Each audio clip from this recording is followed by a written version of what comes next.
Olá, sejam bem-vindos, nobres alunas e alunos, em mais uma aula em que nós vamos hoje trabalhar os conceitos fundamentais da metrologia. Para isso, vamos começar aqui.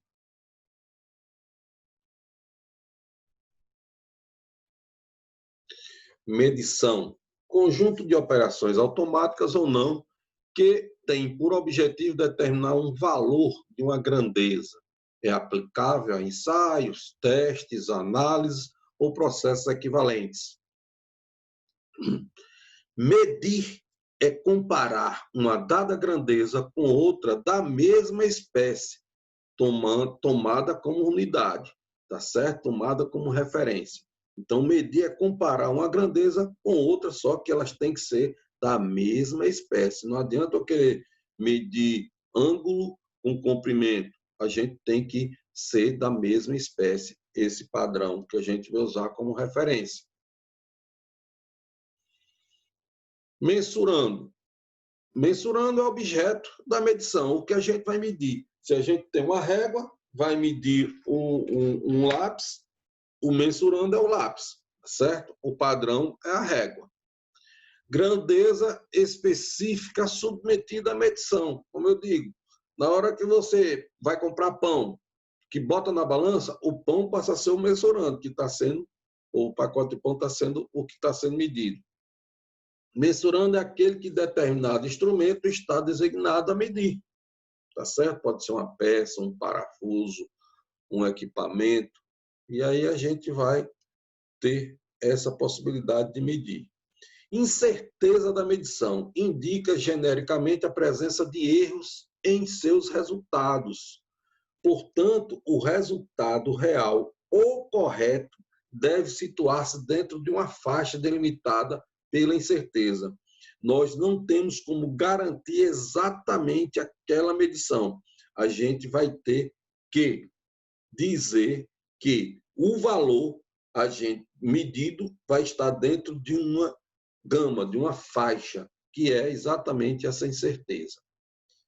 A incerteza caracteriza a dispersão dos valores que podem ser fundamentalmente atribuídos a um mensurando. Mensurando a gente já viu. Erro é a diferença entre uma medição e o valor verdadeiro do mensurando.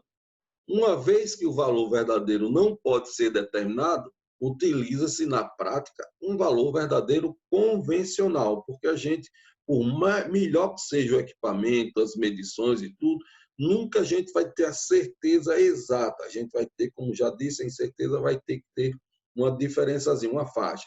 E é por que isso acontece? Porque temos os erros, que é a diferença de uma medição e o valor verdadeiro. Indicação de um instrumento de medição. É o valor de uma grandeza fornecido por um instrumento de medição. Na hora que você vai lá comprar carne, que você bota na balança, está lá o display mostrando qual o peso. Se você vai comprar pão, na hora que você coloca lá na balança, tem essa indicação de medição feita pelo instrumento. O valor lido no dispositivo mostrado pode ser denominado de indicação direta ou indireta. A indicação direta, por exemplo, é quando a gente vai na feira comprar frutas e tem aquelas balanças de peso, né, de prato. Na hora que você bota o peso de um lado, bota as frutas ou verduras do outro lado, quando equilibra os dois pratos, você está tendo uma medição direta, porque é com o padrão em relação ao produto, ao mensurando que você está comprando. Já a medição indireta é, por exemplo, na hora que você vai no açougue que tem a balança digital.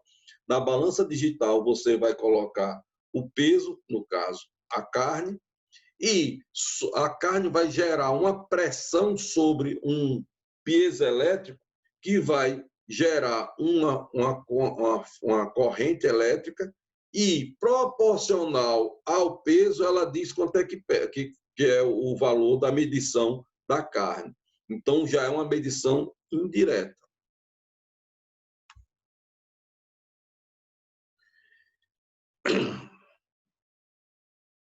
ele é multiplicado pela constante do instrumento para fornecer a indicação, que é o que eu acabei de dizer. Na hora que eu tenho esse fator de multiplicação, ou seja, essa corrente elétrica proporcional ao esforço da carne que a gente colocou, eu vou ter que ter uma constante que vai fazer essa relação. Ok? Resolução. Menor diferença entre indicações de um instrumento mostrador que pode ser significativamente percebida. Este é um dos conceitos de resolução. Por exemplo, se eu tenho uma régua, a régua vai estar dizendo que o milímetro é a... Se eu estou dizendo aqui, essa pequena régua, vocês podem ver, a resolução vai ser exatamente quem? Entre esses dois tracinhos, menor que eu tiver aqui. E o tracinho que eu tiver menor aqui, vai ser quem? Um centímetro? Meio centímetro? Ou vai ser o milímetro? Então, resolução é a menor diferença entre indicações de um dispositivo mostrador que pode ser significativamente percebido. No nosso caso desta régua, a resolução é o milímetro. É a menor medida que o instrumento pode executar. Precisão indica a dispersão dos resultados em torno de um valor de referência. Então, quando eu vou fazer uma medida, vocês vão futuramente fazer medida, por exemplo, com um paquímetro. Na hora que eu pego a mesma peça, eu faço a medida, o colega faz outra, ou faço 5 medidas, provavelmente uma ou duas vai dar uma diferençazinha. Por quê? Por mais que eu queira, eu não vou conseguir repetir a mesma força, a mesma posição. Tá certo? Então, vai ter uma dispersão. A precisão é medida da variabilidade de um processo de medição de qualquer grandeza. Então, por melhor que eu tenha um instrumento, eu vou ter uma possibilidade de ter essa diferença. Aí eu vou ter um instrumento com melhor precisão e um instrumento com pior precisão. Como é que eu sei isso? A qualidade do instrumento. A gente vai comprar, posso comprar um paquímetro de plástico ou um paquímetro da Mitutoyo. Aí eu vou escolher, qual que vai ter a melhor precisão? Obviamente, a de melhor qualidade, que é o da Mitutoyo, tá certo? Sensibilidade. Sensibilidade é a variação da resposta de um instrumento de medição dividida pela correspondente variação do estímulo. Ou seja, se eu faço um estímulo numa balança, aí eu vou ter quanto é que ela vai me responder. Vejamos, vocês já viram balanças, já ouviram falar, ou já viram, alguns já viram, balanças de BR, que mede a capacidade, o peso de um caminhão. Então, o caminhão sobe na balança, a Polícia Federal fica lá verificando se a capacidade, se a carga sobre aquele eixo é o recomendado. Eu tenho uma balança que mede o gado. Você bota o gado dentro do ambiente lá, ele fica em pé, e essa balança tem a capacidade de medir o gado. Então, já tem a capacidade da balança que a gente vai na farmácia se pesar. Então, cada balança dessa tem a sua sensibilidade. Tem a balança da carne, que a gente vai comprar a carne. Tem a balança que a gente vai comprar ouro, né? Ou produtos químicos. Então, cada balança dessa vai ter a sua sensibilidade. Obviamente, a do caminhão vai para toneladas. A do gado vai chegar a até 1.000 quilos e ela vai ter uma sensibilidade melhor do que a do caminhão, mas pior do que a balança que eu vou me pesar na farmácia. Porque a balança que eu vou me pesar na farmácia não vai chegar a 1.000 quilos, vai chegar no máximo a 200 quilos. Então, a sensibilidade dela é melhor do que a sensibilidade da do gado. Mas, se eu for falar com relação a quando eu for comprar carne, a sensibilidade dela, que ela vai variar até 25 quilos, ela vai ter uma sensibilidade melhor do que a balança da farmácia. Entretanto, se eu for olhar a balança do ouro, aí a sensibilidade da balança do ouro já vai ser bem melhor. Por quê? Porque ela vai trabalhar com 0,01 gramas, 1/100º de grama. Padrão. Padrão é medida materializada sob condições específicas destinadas a definir, realizar, conservar, reproduzir uma unidade ou um ou mais valores de uma grandeza para servir como referência. Como a gente viu na aula anterior da introdução, tínhamos muita dificuldade em fazer com que o comércio rodasse de um país para o outro, de uma região para outra. Por quê? Porque os padrões não existiam. O padrão era o pé do rei, a braça, a jarda. Então, ficava difícil a polegada do rei. Então, ficava difícil de você fazer o comércio entre um país e outro, porque o rei de um lado era diferente do outro, de um país era diferente do outro. E aí, você não tinha um padrão. Como é que ficavam essas grandezas, essa comercialização? Devido a isso, foi necessário fazer o padrão. A gente já viu isso aí, que ele vai servir como referência. Calibração. Calibração é um conjunto de operações que estabelece sobre condições específicas, aquela questão de temperatura, se as pessoas, por exemplo, num laboratório de metrologia, você tem um controle da temperatura, ele tem que ficar em torno de 20 a 25 graus, por exemplo. Então, eu vou com a turma de 10 alunos que querem entrar nesse laboratório. Não vai entrar, porque só vai entrar a quantidade de pessoas que a temperatura não oscile. Por quê? Porque interfere na medição dos equipamentos. Então, o conjunto de operações que estabelece, sob condições específicas, a relação entre os valores indicados por um instrumento de medição ou sistema de medição e os valores correspondentes das grandezas estabelecidos por padrão. Aí a gente vai ter, na hora que eu tenho um instrumento, eu vou ter que ter um padrão com melhor qualidade do que ele, para poder fazer o quê? A calibragem dele.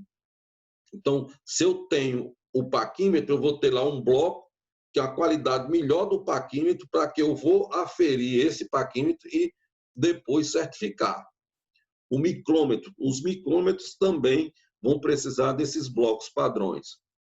O resultado de uma calibração pode ser registrada em documento, algumas vezes denominado certificado de calibração ou relatório de calibração. Para vocês terem ideia, na Petrobras, a oficina os equipamentos que estão lá de medição na oficina tem que estar com certificado. Todo ano é renovado, o micrômetro, o paquímetro. Então, o cara tem que mandar para a calibração e fazer essa calibração, mandar para o laboratório de calibração.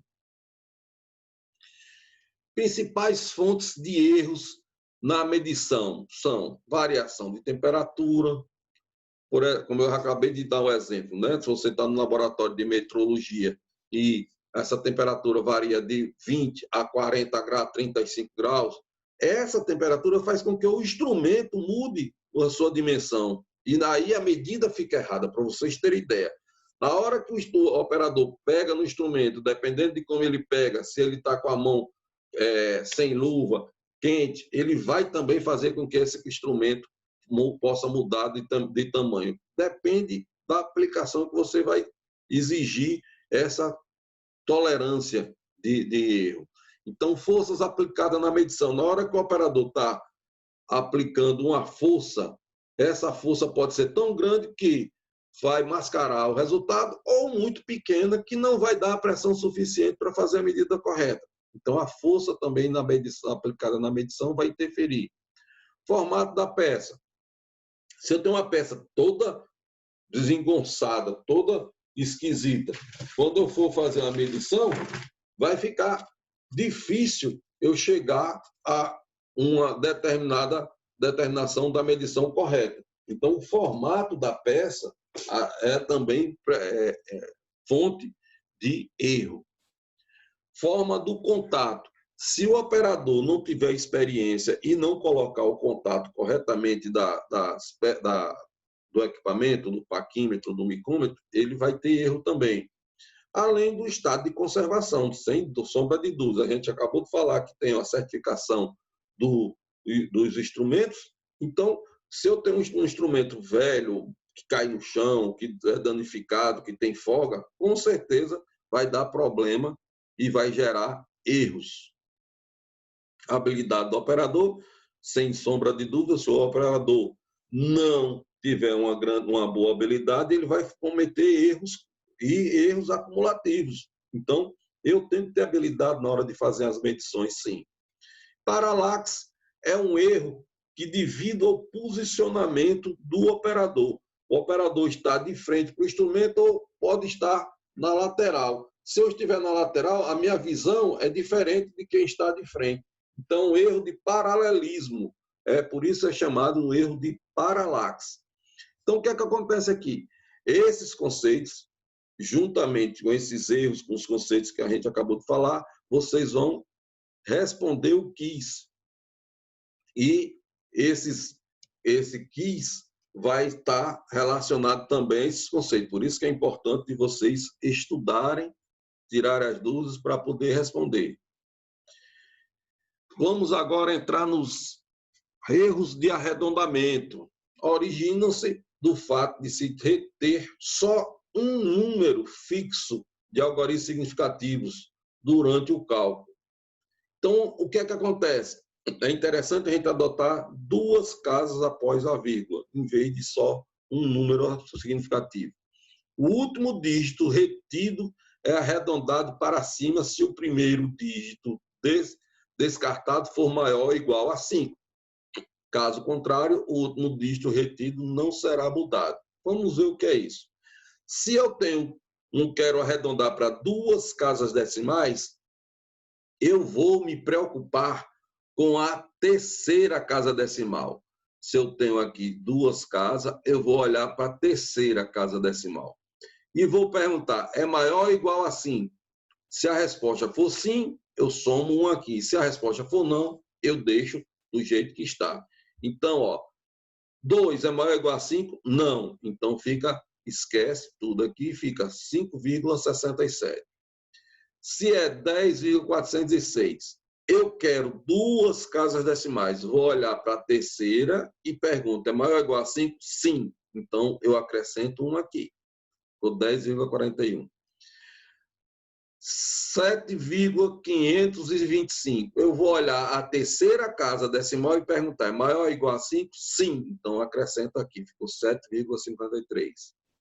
61,234. Eu olho a terceira casa decimal, é maior ou igual a 5? Não. Então, deixo do jeito que está. Se a questão for uma casa decimal, a exigência for de uma casa decimal, eu vou olhar para a segunda. Eu olho para a segunda e faço a mesma pergunta. É maior ou igual a 5? Sim. Então, soma 1 aqui, ficou 7,4. Olho para a segunda casa, maior ou igual a 5? Sim.